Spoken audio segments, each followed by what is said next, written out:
Doctor engineer बनण्याची स्वप्नपूर्ती विश्वास फक्त Bansal classes वरती। बन्सल क्लासेस प्रायव्हेट लिमिटेड तज्ञ प्राध्यापक, सर्वोत्तम शिक्षण आणि डे केअर प्रोग्राम सारख्या अनोख्या उपक्रमाद्वारे यशाची हमी म्हणजेच बन्सल क्लासेस। 10वी नंतर काय हा प्रश्न पडला असेल तर त्यावर आम्ही देऊ बेस्ट ऑप्शन। IIT JEE नीट साठी 11वी आणि 12वीच्या बॅच तसंच प्री फाउंडेशन साठी 5वी ते 10वी साठी प्रवेश सुरू। आजच बन्सल क्लासेसला भेट द्या आणि आपला प्रवेश निश्चित करा। बन्सल क्लासेस, अथर्व एलिगन्स, 3रा मजला, शाहूपुरी, 1ली 2री गल्ली, राधाकृष्ण मंदिर शेजारी, कोल्हापूर। संपर्क 84 85 85 16 17 आणि 84 83 80 16 17। जिल्हा परिषद सदस्य, आमदार आणि खासदार असा शिवार ते संसद प्रवास करणारे स्वाभिमानीचे संस्थापक अध्यक्ष राजू शेट्टींचा लोकसभा निवडणुकीतील कामगिरीचा आलेख मात्र सातत्यानं घसरतोय। 2009च्या लोकसभा निवडणुकीत 4,81,005 मतं घेत निवेदिता माने यांचा 95,060 मतांनी पराभव केला।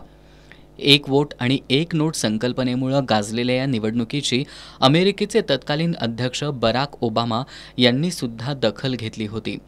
एकीकडे निवडणुकीसाठी वारेमाप पैसा खर्च करावा लागत असताना राजू शेट्टींना मात्र लोकांनी मतं तर दिलीच, शिवाय त्यांना निवडणूक खर्चासाठी पैसे सुद्धा दिले।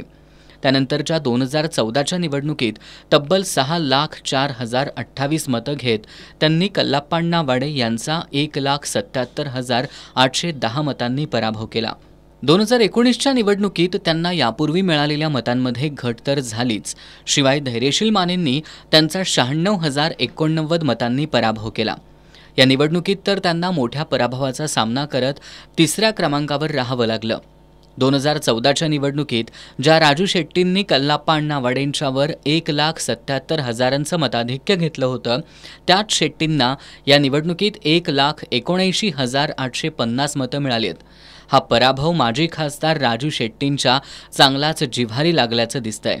पराभवानंतर काल कार्यकर्त्यांशी बोलताना त्यांनी मला ऊस उत्पादकांचे प्रश्न मांडण्यासाठी संसदेत जायचं होतं, पण ऊस उत्पादकांनी ते समजून घेतलं नाही अशा भावना व्यक्त केल्या।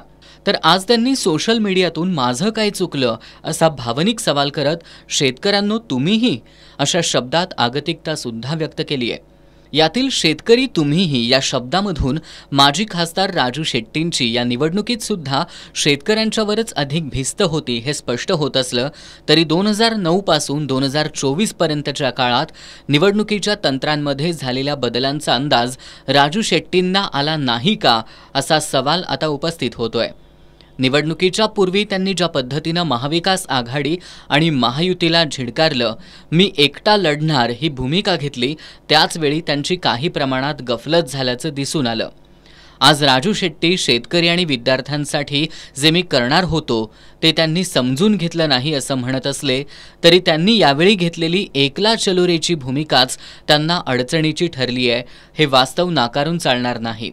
त्यामुळे आपल्या पराभवाचं खापर निव्वळ शेतकऱ्यांवर फोडून रिकामं होण्यापेक्षा माजी खासदार राजू शेट्टींनी आपल्या ऊस दर आंदोलनाच्या प्रवासाकडे सुद्धा एकदा तटस्थपणे मागं वळून पाहणं गरजेचं आहे।